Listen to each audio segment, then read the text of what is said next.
Assalamualaikum warahmatullahi wabarakatuh.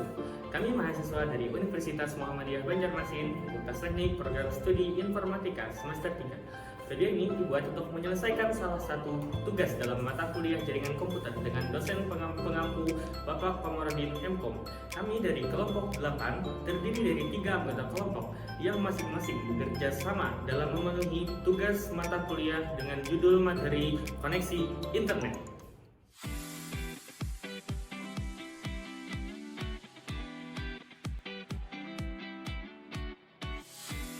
Sebelum kami masuk ke pembahasan lebih lanjut, izinkanlah kami memperkenalkan diri terlebih dahulu.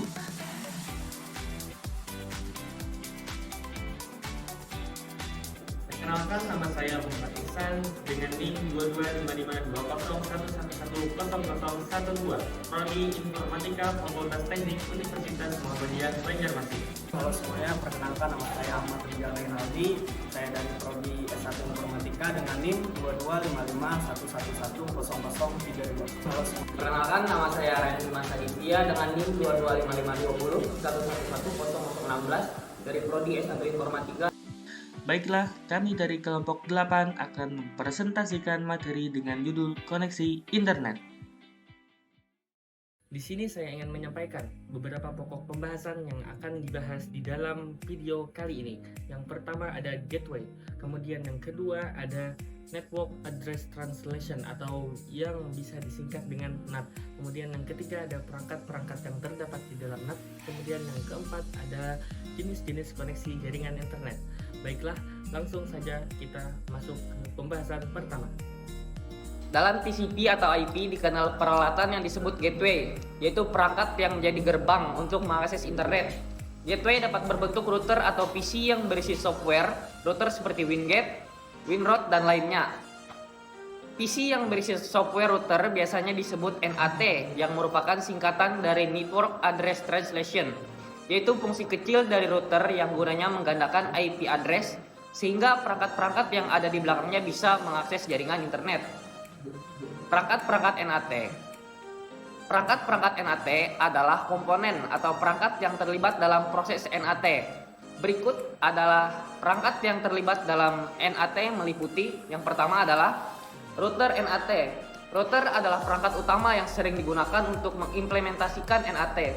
Router NAT mengkonversi alamat IP lokal yang digunakan dalam jaringan lokal ke alamat IP eksternal.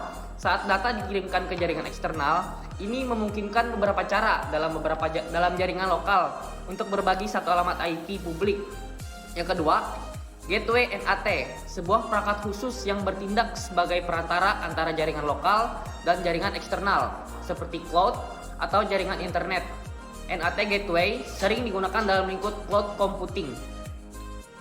Lanjutkan materi sebelumnya, di sini saya akan membahas jenis-jenis koneksi jaringan internet. Yang pertama ada dial-up. Apa itu dial-up? Dial-up adalah koneksi jaringan internet yang menggunakan telepon dan modem dial-up. Jika koneksi ini terhubung, maka telepon di rumah itu tidak akan bisa digunakan. Dan kecepatan maksimal dari koneksi ini hanya mencapai 56 KB per second. Adapun kelebihannya yaitu kemudahan dalam pengaturannya, kemudian biayanya relatif murah walaupun sesaat, kemudian penggunaan modem internal yang terjangkau. Sebenarnya koneksi jaringan ini kecepatannya itu hanya mencapai 12 sampai 20 KB per second saja. Dan apabila jaringan ini terhubung secara bersamaan dengan telepon rumah, maka koneksinya bisa terganggu. Berikutnya yaitu LAN dial-up connection. Jadi LAN dial-up connection ini masih mengacu pada dial-up connection yang digunakan dalam suatu jaringan lokal.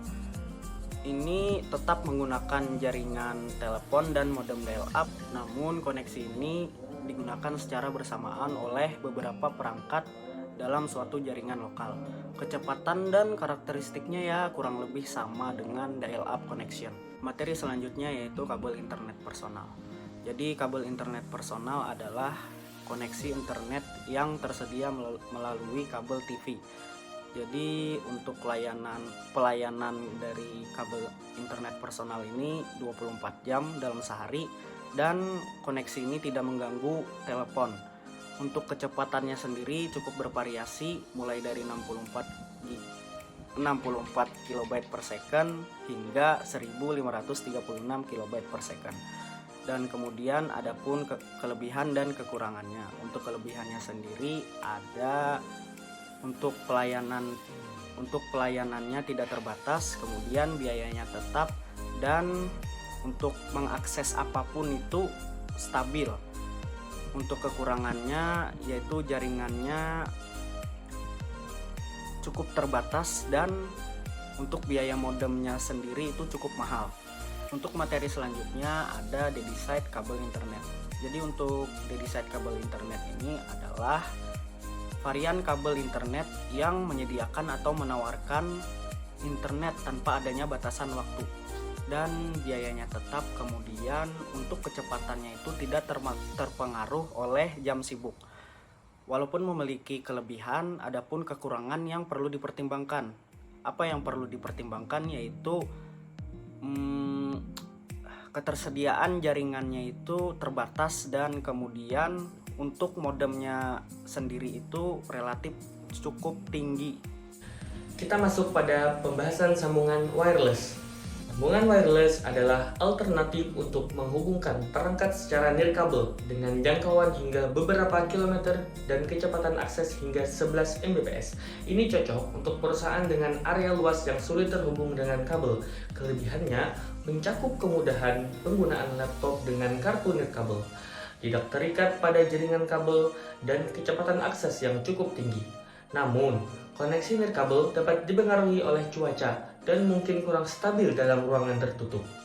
Kemudian, contoh dari sambungan wireless dalam konteks koneksi internet itu sendiri yaitu yang pertama ada GPRS. GPRS atau General Packet Radio Service adalah komunikasi data dan suara yang dilakukan dengan menggunakan gelombang radio. GPRS memiliki kemampuan untuk mengkomunikasikan data dan suara pada saat alat komunikasi bergerak atau mobile. Kemudian yang kedua ada Wi-Fi. Wi-Fi atau Wireless Fidelity adalah koneksi tanpa kabel sehingga pemakaiannya dapat mentransfer data dengan cepat dan aman. Wi-Fi tidak hanya dapat digunakan untuk mengakses internet saja, namun Wi-Fi pun dapat digunakan untuk membuat jaringan tanpa kabel di perusahaan. Salah satu kelebihan dari Wi-Fi adalah praktis, tidak perlu repot memasang kabel network. Kemudian yang ketiga ada satelit. Akses internet via satelit adalah sebuah layanan internet yang menggunakan antena parabola yang dapat menyediakan akses download hingga 400 KB per detik atau 400 kbps. Baiklah, dari seluruh pembahasan materi tadi, saya ingin menyimpulkan bahwa materi ini menggarisbawahi pentingnya koneksi internet dalam kehidupan sehari-hari, menjelaskan peran gateway dalam menghubungkan jaringan, dan merinci konsep Network Address Translation atau NAT beserta berbagai jenisnya. NAT memiliki peran penting dalam menghemat alamat IP, meningkatkan keamanan, dan memudahkan administrasi jaringan. Selain itu, materi ini juga membahas berbagai jenis koneksi internet. Pengetahuan ini memberikan wawasan dalam pemilihan jenis koneksi yang sesuai dengan kebutuhan, menjaga keamanan jaringan, dan memaksimalkan penggunaan alamat IP dalam era digital yang terus berkembang. Baiklah, terima kasih karena telah menonton video ini. Semoga video ini dapat bermanfaat bagi kita semua. Kami dari kelompok 8 Pamit undur diri. Assalamualaikum warahmatullahi wabarakatuh.